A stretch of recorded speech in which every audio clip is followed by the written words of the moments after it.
Welcome class, and I'm going to do a crazy attempt of covering Westward Expansion in less than 10 minutes. That is from 1803, maybe at the end of 1860s. So almost or over 60 years in less than 10 minutes. Now, I don't think I'm going to be able to do it, but bear with me. The story of the US has always been one of westward expansion, beginning along the east coast and continuing often by leaps and bounds until it reached the Pacific.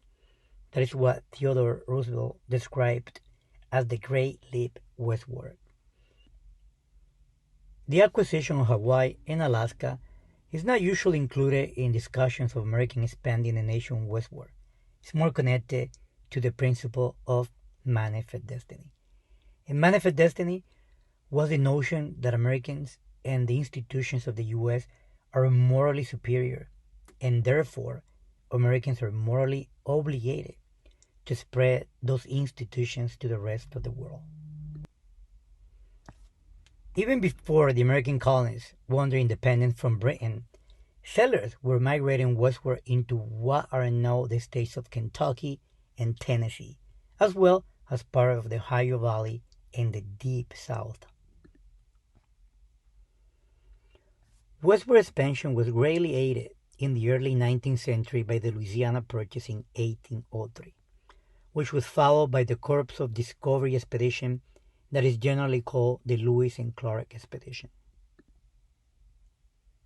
The War of 1812, which secured existing U.S. boundaries and defeated native tribes of the Old Northwest.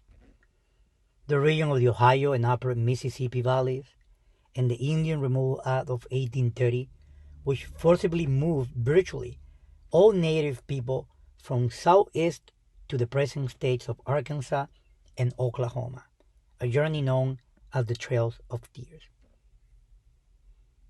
Then, in 1845, a journalist named by John O. Sullivan coined the term manifest destiny. I believe that American institutions are morally superior, and therefore Americans are morally obligated to spread those institutions to the rest of the world. Then we have the Monroe Doctrine, adopted in 1823. Was the closest America ever came to making manifest destiny official policy. It put European nations on notice that the U.S. will not tolerate any intrusion from them into the American continent. The debate over whether the U.S. will continue slavery and expand the area in which it existed or abolish it altogether became increasingly contentious throughout the first half of the 19th century. When the Dred Scott case prevented Congress from passing laws prohibiting slavery at the Kansas-Nebraska Act gave citizens of new states the right to decide for themselves whether their state would be free of slaveholding, a wave of settlers rushed to populate the Kansas-Nebraska territory in order to make their position pro or anti-slavery.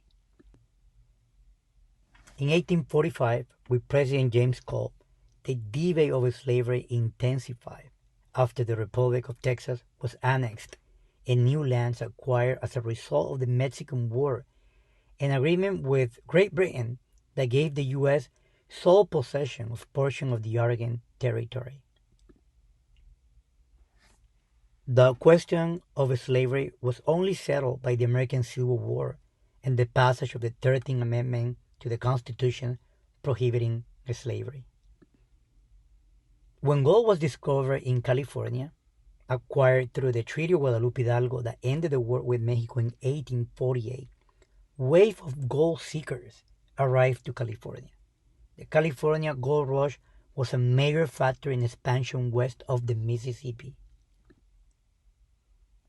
That westward expansion was greatly aided by the completion of the Transcontinental Railroad in 1869 and the Homestead Act in 1862.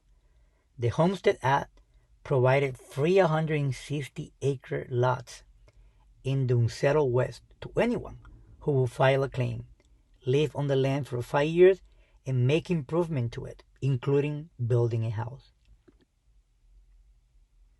In less than a century, Westward Expansion stretched the U.S.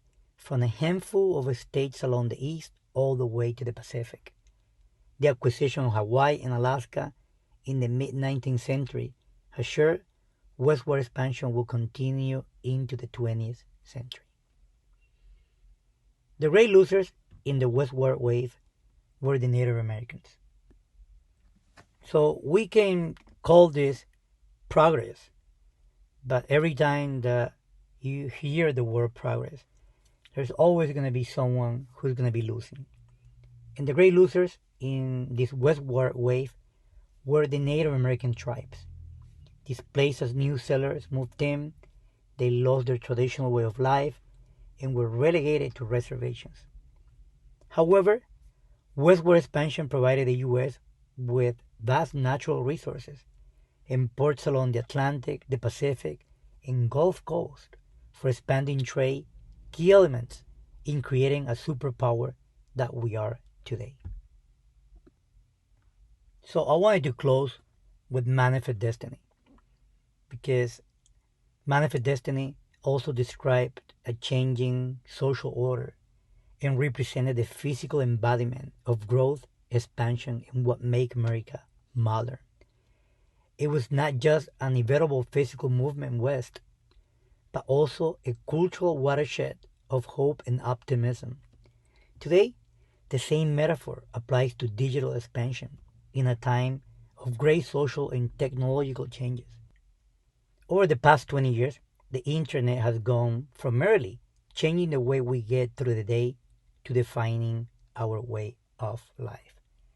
And that's what I call the new digital manifest destiny. I'll leave you with that note, and I'm looking to the next podcast. Take care.